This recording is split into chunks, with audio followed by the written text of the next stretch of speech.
자, 오늘 본문은 이렇게 시작합니다. 1절에 보시면 우시야 왕이 죽던 해라고 시작을 하고 있습니다. 우시야 왕의 죽음이라는 무거운 배경으로 오늘 본문에 문을 열고 있는 것이죠. 이 우시야는요, 남유다를 무려 52년 동안 통치한 왕이었습니다. 이제 그의 아버지였던 아마샤 왕이 이 북이스라엘과 무리한 전쟁을 일으켰는데 거기서 좀 큰 패배를 했습니다. 그리고 그 결과에 대한 어떤 사람들의 이제 민심이 좀 흉흉했겠죠. 그러다 보니까 이제 반역으로 암살을 당하게 되고, 이제 우시야는 16살이라는 어린 나이에 어쩔 수 없이 왕위에 올랐습니다. 이제 왕이 계승 수업도 제대로 받지 못했겠고, 그렇게 어린 왕을 바라보는 사람들의 시선이 곱지만은 않았을 것 같습니다. 아마 이 우시야 왕도 이 16살의 어린 나이에 참 불안한 마음이 가득했을 겁니다. 근데 놀랍게도 이 16살의 어린 왕은 혼란 속에서 남유다를 솔로몬 시대 이후에 최고의 전성기로 이끌었습니다. 정말 대단한 업적이죠. 경제적 부흥과 이제 사람들에게 안정적인 그런 생활을 이제 가져다 준 것이죠. 놀랍지 않습니까? 대단한 거예요.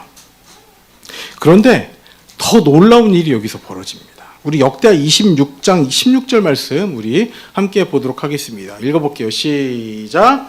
그가 강성하여짐에 그의 마음이 교만하여 악을 행하여 그의 하나님 여호와께 범죄하되 곧 여호와의 성전에 들어가서 향단에 분향하려 한지라.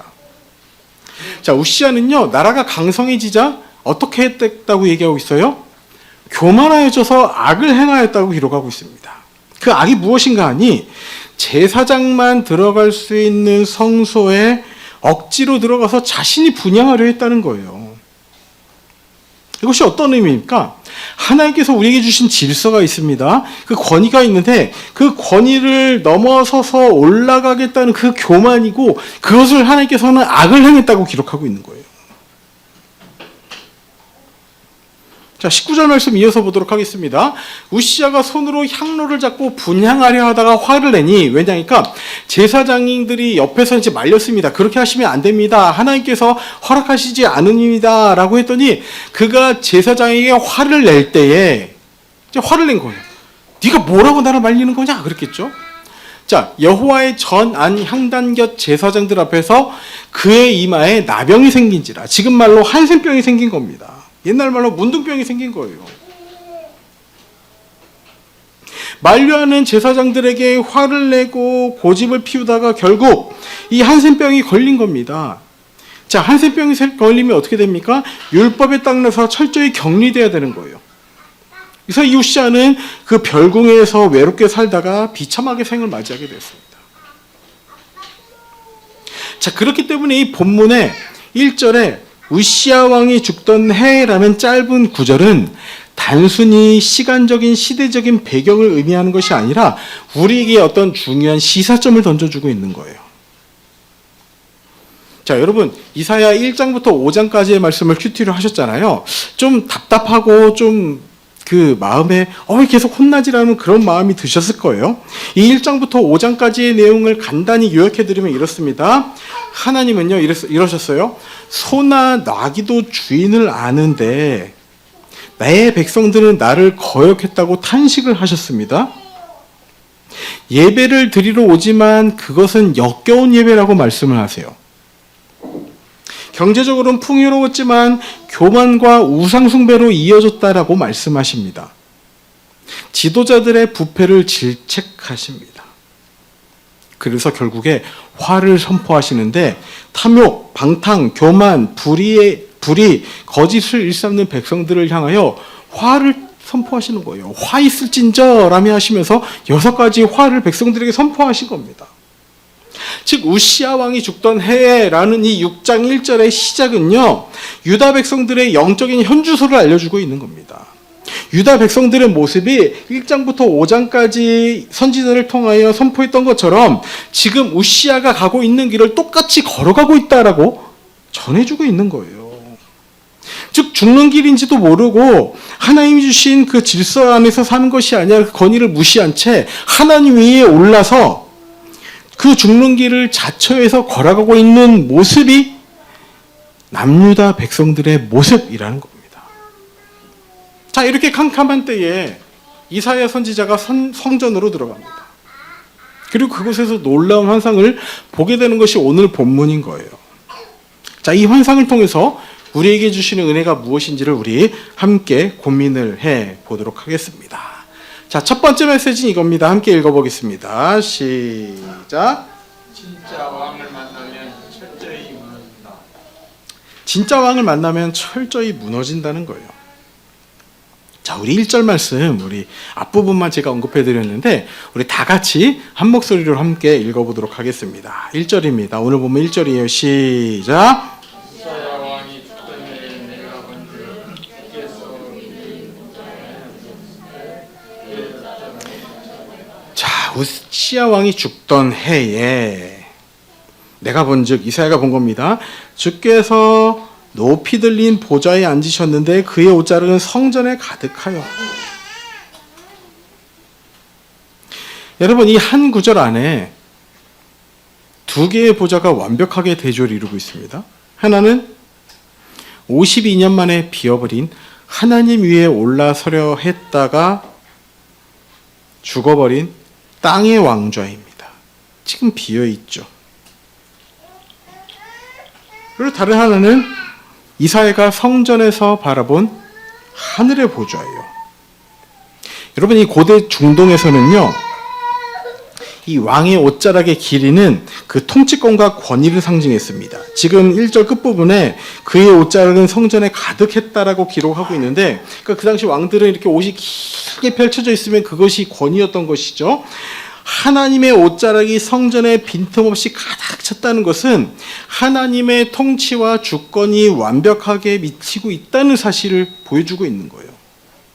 지상의 왕, 땅의 왕은 죽음을 맞이했지만 만군의 여호와 하나님께서 여전히 높이 들린 보좌에 앉아 온 우주를 통치하고 계시다는 것을 보여주고 있는 겁니다.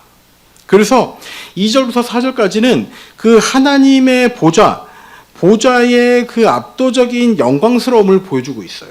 그래서 어느 정도인가 하면 이 스랍이라는 천사들이 있는데, 천사가 이제 날개가 있어요. 날개로 얼굴을 가렸다는 거죠. 그러니까 어느 정도냐면 죄가 없는 이 천사라는 존재조차도 얼굴을 가릴 수밖에 없는 거룩함이요, 우렁찬 찬양이 아니고서는 주체할 수 없을 정도의 압도적인 거룩함이 지금 이 이사야가 바라보는 환상의 현장 가운데 있는 겁니다. 자, 이 정말 놀랍고 압도적인 이 하나님의 영광스러운 보좌 앞에서 이사야는 어떤 고백을 드리는가? 5절 말씀 다 같이 읽어보도록 하겠습니다. 5절입니다. 시작. 그때 내가 말하되 화로다 나여 망하게 되었도다. 나는 입술이 부정한 사람이요 나는 입술이 부정한 백성 중에 거주하면서 만군의 여호와의 신 왕을 배웠음이로다 하였더라. 자, 이사야는 방금 전까지만 해도 조금 전까지 1장부터 5장까지 이스라엘 백성들을 향하여 6번이나 화잇을 진절하고 그들을 향해 매섭게 하나님의 메시지를 선포했습니다. 그런데 진짜 왕이신 하나님을 만나고 나니 그 7번째 화가 다른 사람들을 향해서가 아니라 나를 향해 있음을 깨닫게 된 거예요. 화로다 나여 망하게 되었도다. 평생에 하나님의 말씀을 전했으면서도 하나님의 거룩하심 앞에서는 죽을 수밖에 없는 망하게 된 존재, 파산한 존재라는 것을 지금 선고하고 있는 것입니다. 자, 보시면 여기서 이제 이사야는요, 나는 입술이 부정한 사람이요 라고 이야기하고 있는데, 이 외침이 어떤 외침인가 하면 이제 레위기에 나온 율법입니다. 이제 사람들이 지나갈 때 한센병 환자, 나병 환자는 어떻게 했냐면은 이제 입술을 가리고 나는 부정한 사람입니다. 나는 부정한 사람입니다. 라고 외쳤어야 했던 거예요. 이 외침과 동일한 외침으로 지금 이사야는 외치고 있다는 것이죠. 나는 부정한 사람입니다. 나는 부정한 사람입니다. 여러분, 이 기막힌 대조가 보이십니까? 우시야 왕은요, 진짜 왕이신 하나님보다 높아지려다가 한센병에 걸려서 결국에 죽었습니다. 그러나 이사야는 진짜 왕 앞에서 그의 영광스러움을 바라봤습니다. 그 영광스러움 앞에 무너져서 한센병 환자처럼 부정하다고 외치고 있는 게 지금 이 하나님의 보좌 앞에서 보여지고 있는 모습이라는 거예요. 그리고 결론적으로 어떻게 되었습니까? 살았습니다. 살았습니다. 5절 끝부분에 나는 부정한데 만군의 여호와신 왕을 배웠음이로다. 이 말이 어떤 의미인가 하니, 내가 이렇게 부정한데 하나님이 저기 계신데 저는 부정합니다. 저는 부정합니다. 외치다가 이 하나님을 보면은 내가 죽을 수밖에 없는 존재라는 깨달음이 지금 온 거예요. 내가 이 부정한 모습으로 하나님을 봤으니 나는 죽겠구나라는 이 고백을 드리고 있는 거예요. 그런데 결론적으로 어떻게 됐다고요? 살았다고요. 살았다고요.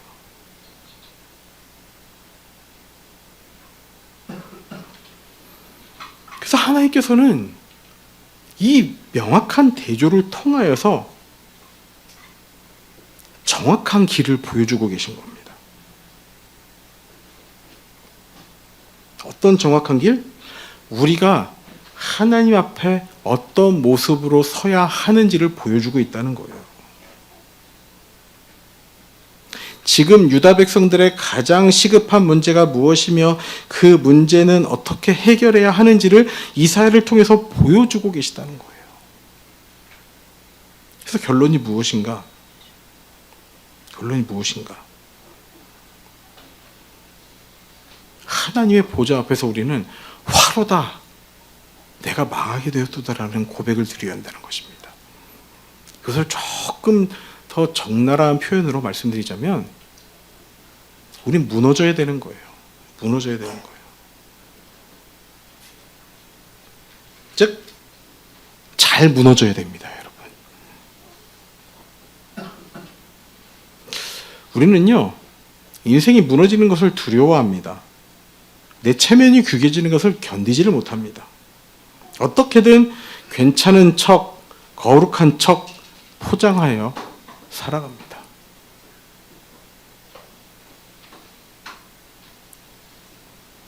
근데 여러분, 하나님 앞에서 철저하게 무너지는 것은요, 저주가 아니라 가장 위대한 축복의 시작입니다.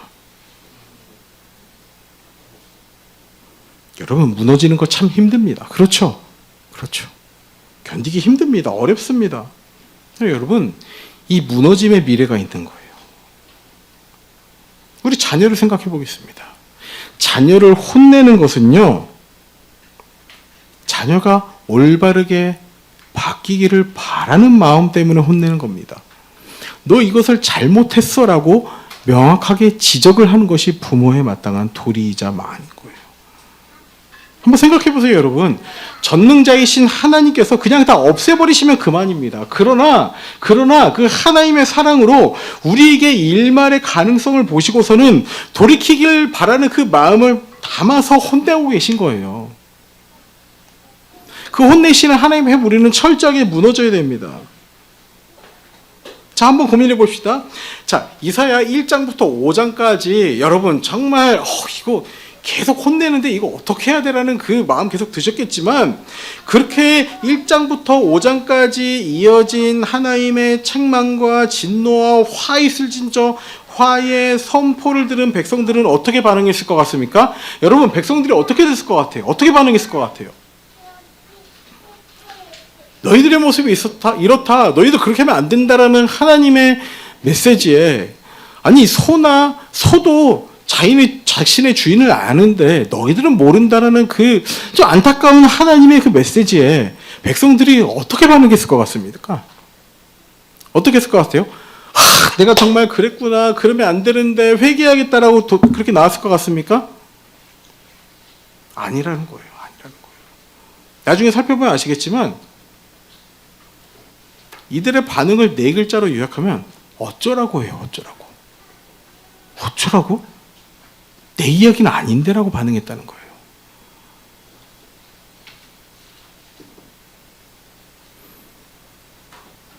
그런데 그 그런 반응은 철저하게 잘못이 됐으며 이사야가 보여준 반응, 하나님의 영광 앞에 선 사람의 반응, 이것이 진짜 반응이어야 한다는 것을 이사야를 통해서 보여주고 있다는 거예요. 언제? 우시야 왕이 죽던 해에 유다 백성들도 그렇게 우시야 왕처럼 자기가 하나님 위에 올라가 죽음의 길로 가고 있는 그때에 하나님의 보좌의 영광스러움을 통해서 이사야가 어떻게 반응하는지를 우리에게 친히 보여주고 계시다는 겁니다.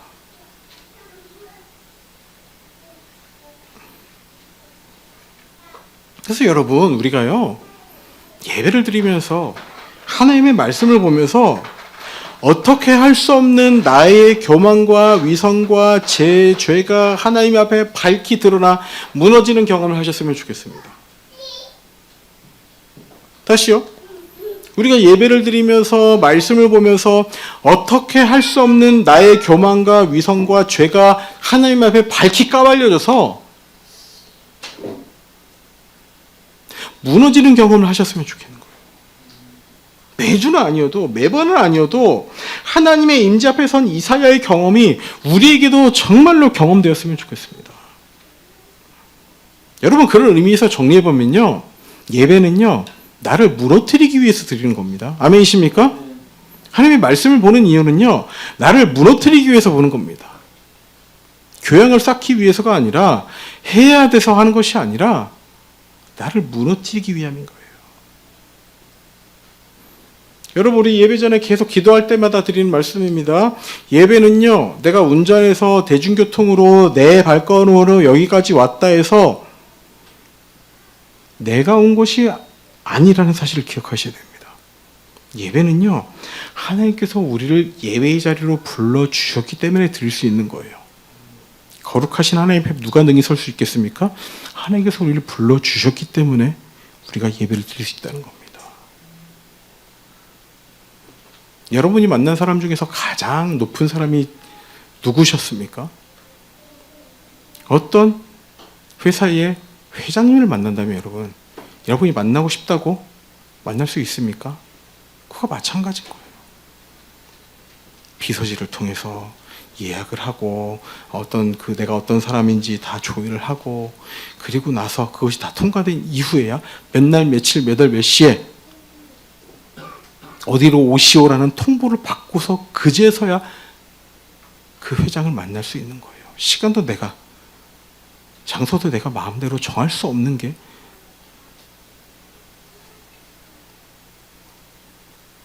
그 높은 자를 만날 때의 모습입니다.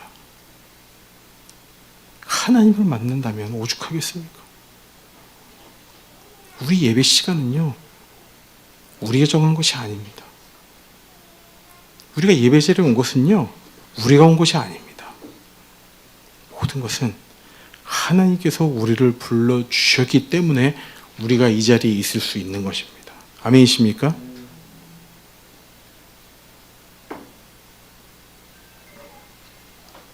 여러분, 그런 마음으로 예배를 준비하셨으면 좋겠습니다. 그런 마음으로 토요일 밤을 맞이했으면 좋겠습니다.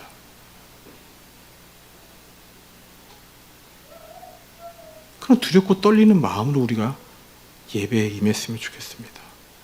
그저 그런 일주일에 한 번씩 돌아오는 그런 주중 행사가 아니라, 정말 우리 예배를 드리는 그 마음이, 하나님, 정말 일평생에 단 한 번 하나님을 만날 기회가 있다면 바로 그 시간이 오늘의 예배가 되어 주십시오라는 마음으로 예배에 임했으면 좋겠습니다. 여러분, 오늘의 예배가 그런 시간이 되길 소망합니다. 그런 마음으로 오늘 예배에 임하기를 소망합니다. 그리고 우리 매일매일 말씀을 보면서도 의무감이 아니라 하나님 앞에 서는 자리가 되었으면 좋겠습니다.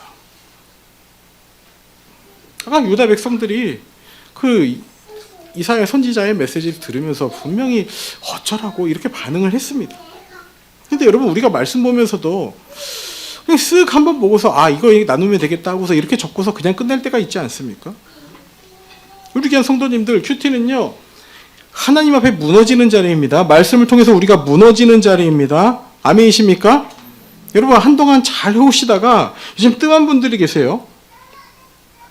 그래서 여러분들에게 큐티 시간이 무너지는 것이 아니라 여러분이 무너지셨으면 좋겠습니다. 여러분 이것을 통해서도 우리가 깨닫게 되는 게 뭐예요? 우리 결단이 얼마나 얄팍한지 한동안 열심히 하다가 이것이 어쩔 수 없이 손에서 나아지는 거예요.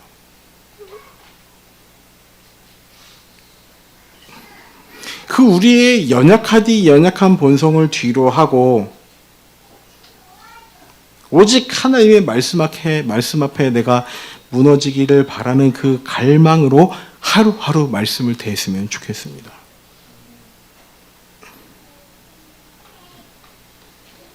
단순히 놔두고 끝이 아니라 정말 하나님께서 오늘 이 말씀을 통해 나에게 친히 말씀하셨다면 이 말씀을 가지고 내가 어떻게 살아가야 할지에 대한 그런 고민도 우리에게서 계속해서 이어져야 되는 거예요. 이처럼 우리는 무너져야 됩니다. 아멘이십니까? 잘 무너지셔야 됩니다. 다른 데 가서 무너지시는 것이 아니라 하나님 앞에 무너져야 됩니다. 아멘이십니까? 하나님의 보좌 앞에 무너져야 됩니다. 하나님 앞에 섰을 때 화로다 나여 망하게 되었다라는 그 고백이 이사야의 고백이 나의 고백이 되어야 됩니다. 그래서 예배를 드릴 때 말씀을 볼 때 기도할 때마다 우리는 철저하게 무너짐을 경험해야 됩니다. 여러분 이 무너짐이 있길 소망합니다. 자, 이제 진짜 왕을 대면하고 철저하게 무너졌던 이사야의 고백이 어디로 이어지는지를 보도록 하겠습니다. 자, 두 번째입니다. 읽어보겠습니다. 시작. 자, 스스로 무너져 내리고서 벌벌 떨고 있는 이사야에게 하늘이 움직이고 있는 거예요. 우리 6절 말씀 함께 읽어보도록 하겠습니다. 자, 6절 말씀입니다. 시작.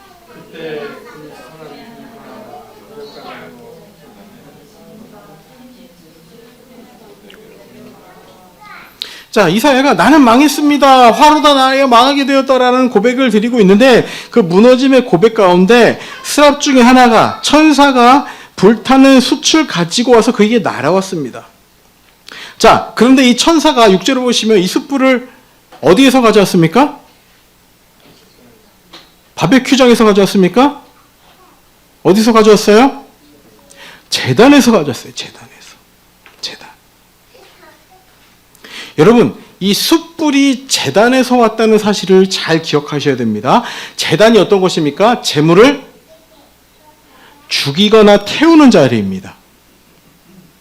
즉 하나님의 보좌에 있는 이 제단은요, 흠없는 재물을 가져다가 피를 흘리고 찢기고 불에 태우는 죽음의 자리고 이 숯을 이 제단에서 가져왔으니 이 숯은 어떤 숯인 거예요? 태워 죽이는 숯인 거예요. 태워 죽이는 숯인 거예요. 자, 이어지는 7절 중요한 말씀입니다. 함께 읽어보겠습니다. 시작. 그것을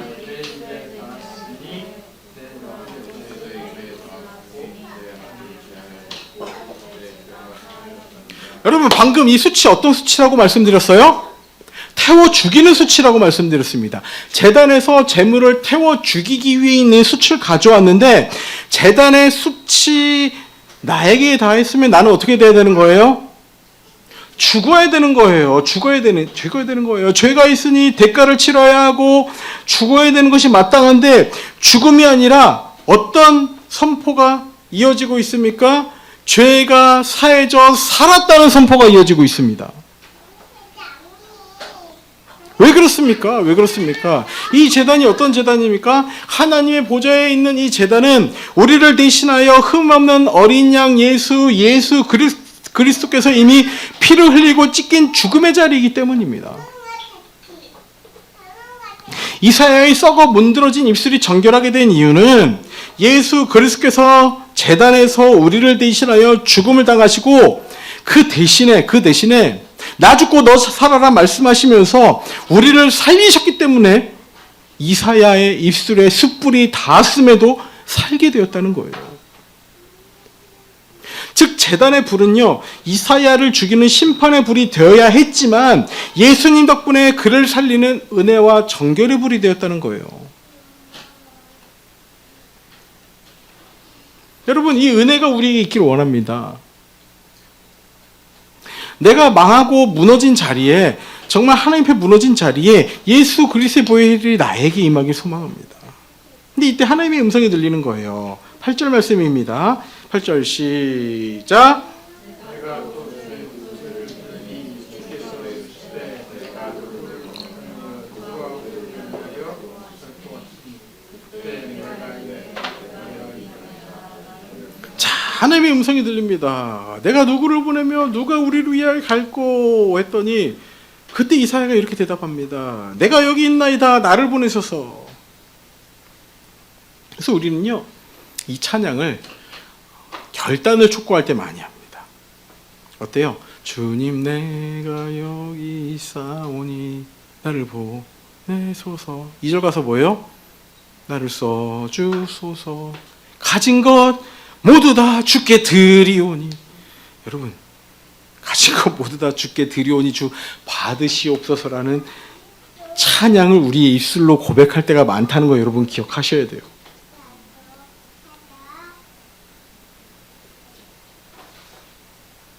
자, 그런데 여러분, 성경에 나오는 다른 인물들의 부르심에 대해서 한번 고민을 해보도록 하겠습니다. 자, 모세는요, 하나님을 만나고서 어떻게 이야기했습니까? 가라! 라고 했더니 모세가 뭐라고 해요? 나는 입이 뻣뻣해서 말을 못하는 사람입니다. 아우, 주님 안 됩니다. 아론이 있습니다. 라고 그 자리를 회피합니다. 예레미야는 자신이 아이라고 핑계를 합니다. 나는 아이입니다. 나는 아직 성숙하지 못합니다. 라고 핑계를 대요. 기도는요, 타작마당에 숨어서 어떻게 합니까? 하나님께서 임재하셨는데, 하나님 그럼 저 제발 증거 좀 보여주세요. 이게 이렇게 되게 해주세요. 이게 저렇게 되게 해주세요라고 증거를 요구해서 시험한 거예요. 근데 이사야는 어떻습니까? 누구를 보내야 되나 하나님 말씀하시는데 어떤 내용인지도 몰라요. 어디로 가야 되는지도 몰라요. 내가 여기 있는데 나를 보내셔서, 어디로 보내면 어디로 어떻게 되려고, 나를 보내셔서 무조건 그렇게 대답하고 있는 거예요. 자신의 자격 없음을 고백하는 것이 아니라 자원하고 있습니다. 그러다 보니 이 찬양 어떨 때 많이 해요? 성경 모집할 때, 수련회 갈 때 이 찬양을 많이 하는 겁니다. 여러분, 오늘 말씀의 핵심을 잘 이해하셔야 되는 것이 이 내가 여기 있나이다 나를 보내소서라는 이 고백은요, 결단의 촉구가 아니라 은혜의 촉구입니다, 여러분. 즉, 숯불이 만들어낸 자발적인 촉구라는 거예요. 즉, 예수 그리스도의 십자가를 경험한 자, 내가 죽어야 했음에도 불구하고 내가 죽은 것이 아니라 예수 그리스도가 나를 대신하여 십자가에 못 박히셨으니 그로 말미암아 내가 살게 되었고 그렇게 내가 살았다는 것을 경험한 자가 고백하는 은혜의 고백이라는 거예요. 즉, 여러분, 내가 여기 있나이다 나를 보내소서라는 이 결단, 의지가 중요한 것이 아니라 하나님 앞에 온전히 무너지고 숯불, 즉 제단에서 희생당한 제물 예수 그리스도의 십자가를 경험하면 사명은 저절로 따라오게 되어 있다는 거예요. 근데 이후에요, 이사야에게 주어진 사명이 정말로 충격적입니다. 10절을 제가 읽어볼게요. 이 백성의 마음을 둔하게 하며, 깨우치는 게 아니라 둔하게 하는 거예요. 그들의 귀가 막히고 그들의 눈이 감기게 하라. 이상하지 않습니까? 염려하건대 그들이 눈으로 보고 귀로 듣고 마음으로 깨닫고 다시 돌아와 고침을 받을까 하노라. 여러분, 하나님이 이렇게 말씀하고 계신 거예요. 야, 걔네들 은혜 받고 변화되면 안 돼. 그냥 다친 채로 있어야 되라고 말씀하시는 거예요. 놀랍지 않습니까? 이사야가 말씀을 전해도 사람들이 돌이키지 않을 것이기 때문에 그들의 마음을 둔하게 하고 귀를 막고 눈이 감기게 하라는 거예요, 여러분. 하나님께서 왜 이사야에게 이런 사명을 주셨을까요? 설교 가장 처음에 제가 말씀드렸던 것처럼 이 우시야 왕의 죽음이 결국에는 유다 백성들의 영적 상태라고 말씀을 드렸습니다. 유다 백성들은 하나님을 희미하게도 알고 있었던 것이 아니라 완전히 잊어버린 존재로 살아가고 있다는 거예요. 어느 정도로 가망이 없을 정도로 그렇게 살아가고 있는 것입니다. 그들에게 완전히 하나님을 잊어버린 자들에게 경고를 하고 있는데 어느 정도까지 경고하시냐면 나라를 멸망시켜서라도 알게 하고 싶으신 거예요.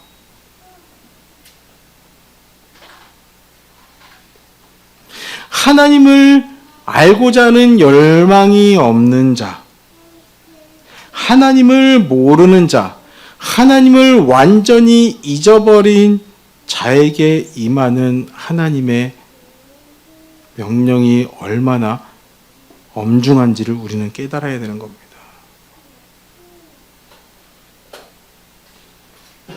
여러분, 그래서 우리에게 필요한 것이 내가 이것을 하겠습니다. 내가 저것을 하겠습니다. 내가 무엇이든지 시키시는 것은 어떻게든 하겠습니다라는 그 결단이 아니라 하나님을 알지 못하는 것, 하나님을 제대로 알지 못하는 것이 얼마나 위험한 일인지를 깨달아 하나님을 아는 일에 우리를 내어드리는 결단이 있어야 된다는 거예요. 갈라디아서 4장 8절 말씀 보겠습니다. 함께 읽어볼게요. 시작! 그러나 너희가 그때 하나님을 하여 일상 하나님이 아닌 자에게 종을 하나님을 알지 못하는 자들은 하나님이 아닌 자들에게 종노릇하고 있다는 것을 아셔야 돼요, 여러분.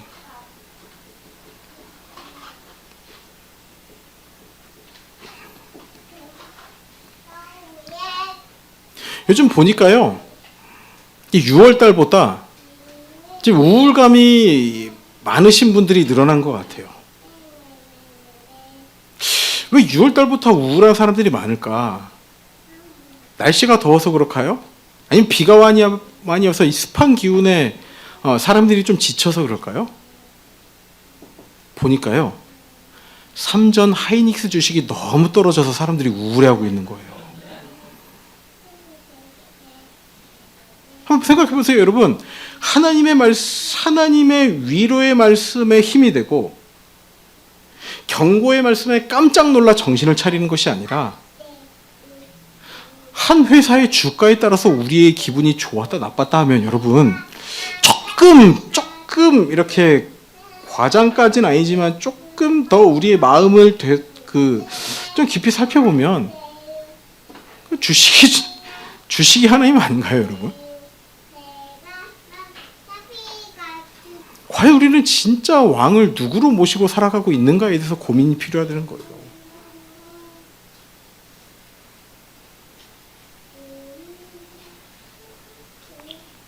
우리 귀한 성도님들, 하나님이 우리 모든 문제의 해결자라는 걸 확신하십니까? 어떤 힘든 문제가 있더라도 하나님이 우리의 유일한 해답이라고 확신하십니까? 그러면 그 하나님을 알아가야 되는 거예요. 그 하나님을 알기에 힘써야 되는 거예요. 호세의 말씀에 우리가 알자, 힘써 무엇을 알자? 여호와를 알자라고 고백하고 있는 겁니다. 우리 그 어떤 결단보다도 하나님을 알아가고자 하는 그 결단이 우리에게 가장 소중한 결단임을 잊지 마시기 바랍니다. 그래서 여러분, 제가 고민을 해봤는데 아무리 신앙생활을 오래 했어도 여러분 기본기가 필요합니다. 기본기. 여러분, 지금까지 했던 큐티는요, 기본기도 안 되는 거예요. 기본기가 안 되는 체력훈련입니다. 체력훈련. 여러분들은 지금까지 체력훈련 하신 거예요. 이 체력훈련이 아직 완성되진 않았지만, 경지에 다다르진 않았지만, 여러분 이제부터는 그 기본기에 대해서 좀 다져보도록 하겠습니다. 예를 들면 이런 거예요. 여러분, 예배가 무엇입니까? 기도가 무엇입니까? 예수님이 어떤 분이십니까? 라는 그 질문들에 대한 그래도 나만의 명확한 답을 내리실 수가 있으신가요? 우리가 일주일에 한 번 모여서 예배를 드려야 하는 이유는 무엇입니까? 우리가 매일 말씀을 와야 되는 이유는 무엇입니까? 하나님께서 자신의 하나밖에 없는 아들을 인간으로 보내신 이유가 무엇입니까? 십자가가 아니고서는 왜 유일한 구원의 길이 없습니까? 그런 질문에 대해서 우리 나름대로의 답을 내릴 수 있을 정도의 기본기는 있어야 되는 거예요.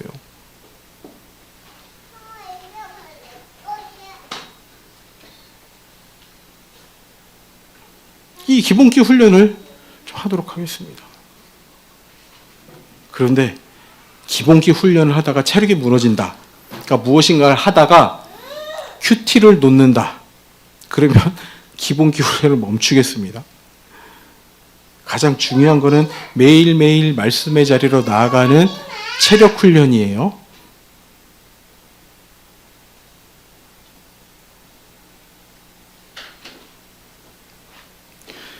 자, 무엇을 할 것인가? 어떻게 할지는 제가 여러분께 개인적으로 연락을 드리도록 하겠습니다.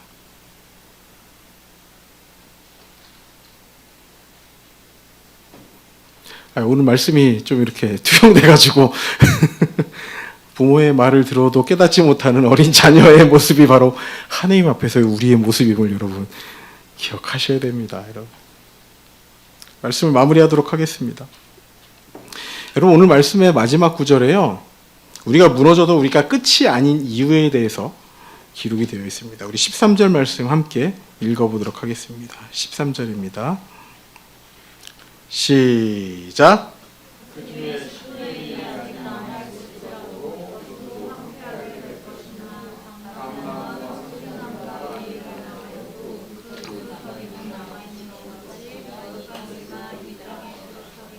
아멘. 여러분, 나무가 있는데 보니까 무성한 나뭇잎 가운데 이파리 하나가 시들어 죽어 있어요.